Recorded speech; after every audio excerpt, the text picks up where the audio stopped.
کچھ بستی والے اور مقتدی حضرات انہیں اتنا تیز پڑھنے کو کہتے ہیں یا خود کی حافظ کوشش کرتے ہیں جلد سے جلد قرآن ختم کریں، تو اس میں یاد رکھنا جو آدمی قرآن پاک اس طرح پڑھے کہ گناہ اکفا مد کا کوئی خیال نہیں رکھتا، اس کا قرآن پڑھنا بھی مکروہ، سننے والوں کا سننا بھی مکروہ۔ نیت کرنا بھول جاتے ہیں تو اس میں آتا ہے بہت سے روزہ دار ایسے ہیں روزہ رکھنے کے باوجود انہیں کوئی اجر نہیں ملتا سوائے بھوک اور پیاس کے۔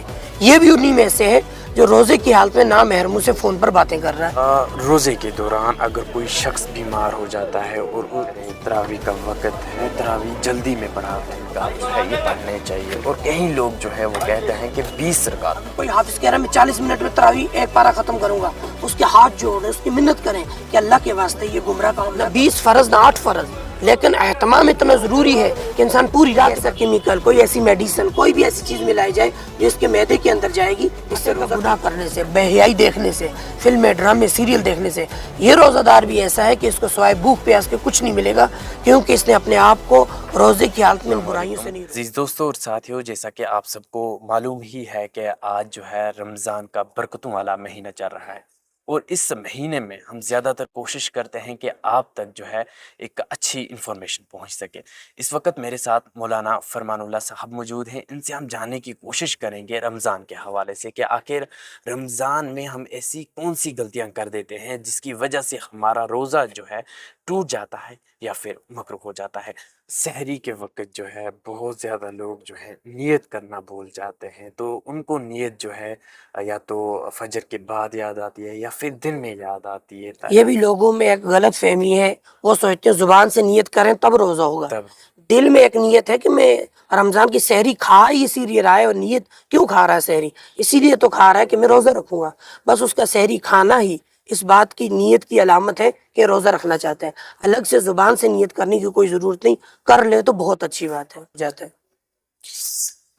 روزے کے دوران اگر کوئی شخص بیمار ہو جاتا ہے اور اس کو جو ہے آکسیجن لینے میں پرابلم آتی ہے، تو وہ ہاسپٹل آتا ہے اور آکسیجن لیتے ہیں، تو اس کا روزہ ہوگا؟ یہ سب سے اہم بات ہے، اگر آکسیجن صرف ہوا کو کہا جائے تب تو کوئی حرج نہیں، لیکن اگر آکسیجن کے اندر کوئی ایسا کیمیکل، کوئی ایسی میڈیسن، کوئی بھی ایسی چیز ملائی جائے جو اس کے معدے کے اندر جائے گی، اس سے روزہ ٹوٹ جائے گا۔ روزے کے دوران موویز دیکھنا، سیریز دیکھنا، اس سے روزہ ہوگا؟ بہت سارے روزہ دار اس چیز میں پھنسے رہتے ہیں، ہم نے روزہ رکھا ہے، بھوک لگی ہے، روزہ گزاری کے لیے ہم کیا کریں جی؟ ہم جی موبائل چلاتے ہیں، اب وہ فلمیں دیکھ رہے ہیں، نامحرموں کو دیکھ رہے ہیں، میوزک سن رہے ہیں، ڈرامے سیریل دیکھ رہے ہیں، تو یہ سب چیزیں ان کے روزے کو برباد کرنے والی ہیں۔ حدیث میں آتا ہے کہ روزہ ڈھال ہے، الصوم جنہ، روزہ ڈھال ہے، یہ تب تک ڈھال ہے جب تک اس کو پھاڑ نہیں دی جائے۔ پھٹے گا کیسے؟ یہ پھٹے گا گناہ کرنے سے، بے حیائی دیکھنے سے، فلمیں، ڈرامے، سیریل دیکھنے سے۔ یہ روزہ دار بھی ایسا ہے کہ اس کو سوائے بھوک پیاس کے کچھ نہیں ملے گا، کیونکہ اس نے اپنے آپ کو روزے کی حالت میں ان برائیوں سے نہیں روکا۔ روزے کے دوران نامحرم سے بات کرنا، جیسے کہ بہت زیادہ لڑکے جو ہیں ایسا کرتے ہیں، نوجوان یوتھ جو ہے ایسا کرتی ہے، تو ان کا روزہ جو ہے قبول کیا جائے گا یا پھر ان کا روزے کا جو اصل مقصد ہے وہ چھینا جائے گا؟ اب دیکھو، ایک آدمی روزے کی حالت میں اس کے باوجود بھی نامحرموں سے رابطے میں، فون پہ باتیں کر رہا ہے، میسج میں باتیں کر رہا ہے، تو نامحرموں سے بات کرنے کو وہ گناہ سمجھتا ہی نہیں، حالانکہ اور روزے کی حالت میں ان تمام گناہوں سے اس نے بچنا تھا۔ اب ان گناہوں سے نہیں بچ رہا تو سر سے فرض تو اتر رہا ہے، لیکن اسے کوئی اجر انعام نہیں مل رہا۔ یہ ایسا ہی ہے کہ جیسا وہ بھوکا اور پیاسا رہ رہا۔ حدیث میں آتا ہے بہت سے روزہ دار ایسے روزہ رکھنے کے باوجود انہیں کوئی اجر نہیں ملتا سوائے بھوک اور پیاس کے۔ یہ بھی انہی میں سے ہے جو روزے کی حالت میں نامحرموں سے فون پر باتیں کر رہا ہے، اس کو بھی کوئی اجر و ثواب روزے کا نہیں ملتا۔ تراویح کی اگر بات کریں، تراویح کا وقت ہے، تراویح جلدی میں پڑھاتے ہیں۔ اب اس میں دو باتیں سب سے اہم ہے۔ پہلی بات ہے تراویح کا پڑھنا۔ تراویح عورتوں مردوں دونوں کے لیے سنت ہے، عورتوں کو بھی تراویح کا اہتمام کرنا چاہیے اور مردوں کو بھی تراویح کا اہتمام کرنا چاہیے۔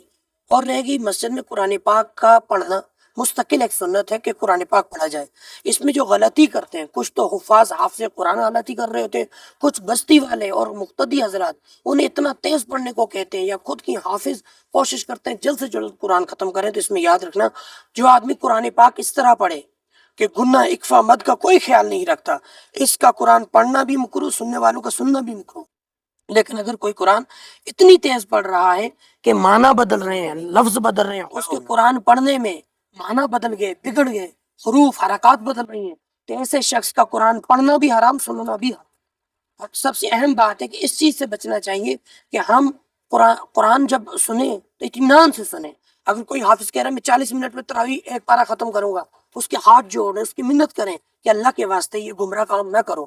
اس وقت قرآن کی تعظیم ہے، قرآن کو بے حرمت نہ کرو، بلکہ قرآن کی عظمت ہے خیال کرو، اور قرآن پاک کو آہستہ پڑھا جائے، آہستہ سنا جائے. اس میں کیا حرج ہے اگر 10-15 منٹ زیادہ لگ جائیں، لیکن قرآن پاک کو آہستہ پڑھا جائے، آہستہ سنا جائے. اور اس کے ساتھ ساتھ جو لوگ، جو آپ نے پوچھا کہ پیچھے بچے شور شرابہ کرتے ہیں، لڑائی کرتے ہیں، تو ان کو جانا چاہیے. ہر بڑے حضرات اپنے بیچ میں چھوٹوں کو رکھ لیں تاکہ مسجد میں شور غل نہ ہو، مسجد کا احترام باقی رہے. تراویح میں جو ہے 8 رکعت ہوتے ہیں یا پھر 20، کیونکہ کئی لوگ جو ہیں وہ کہتے ہیں کہ 8 رکعت جو ہے یہ پڑھنے چاہیے، اور کئی لوگ جو ہے وہ کہتے ہیں کہ 20 رکعت پڑھنے چاہیے. اب دیکھو، اس وقت رمضان آتے ہی یہ جھگڑا شروع ہو جاتا ہے کہ تراویح 8 رکعت ہے یا 20 رکعت ہے. حالانکہ یہ تو شوق اور عظمت کی بات تھی کہ اللہ تعالیٰ نے رمضان کی راتیں عطا فرمائی، کہ رمضان کی راتیں عبادت کے لیے، کہ ہم پوری رات جاگ کر عبادت کریں. ہم پوری رات تراویح ختم ہونے کے بعد بھی ہم نماز میں کھڑے ہوں اور تہجد تک قرآن پڑھتے رہیں، تہجد تک نماز پڑھتے رہیں. مدینہ منورہ نے جب دیکھا کہ مکہ والے 20 رکعت تراویح کا اہتمام کرتے ہیں اور ہر 4 رکعت کے بعد وہ طواف کرتے ہیں، تو مدینہ والوں نے کہا کہ ہمیں تو طواف ہے نہیں، ہم ان 4 رکعت کے بدلے بھی، ہم ان طواف کے بدلے بھی 4 رکعت اور پڑھیں گے. اس طرح مدینہ والے 36 رکعت تراویح کا اہتمام کرتے تھے. 8-20 کا تو جھگڑا ہی کوئی نہیں تھا، نہ 20 فرض نہ 8 فرض. لیکن اہتمام اتنا ضروری ہے کہ انسان پوری رات عبادت کرے، اور کم سے کم 20 رکعت تراویح کا تو اہتمام کرنا ہی چاہیے. اللہ کے نبی صلی اللہ علیہ وسلم نے فرمایا میری اور خلفاء راشدین کی سنت میں ہدایت ہے. اور عمر رضی اللہ تعالیٰ عنہ اور اس وقت سے لے کر آج تک، اور حرمین میں مکہ اور مدینہ میں ہر جگہ 20 رکعت تراویح کا اہتمام ہے، اور 20 رکعت تراویح کا اہتمام کرنا ہی چاہیے. اس میں 8 اور 20 کے جھگڑے میں پڑھنا ہی نہیں چاہیے. حدیث میں آتا ہے کہ ایک سجدے پر 1500 نیکی ملتی ہے.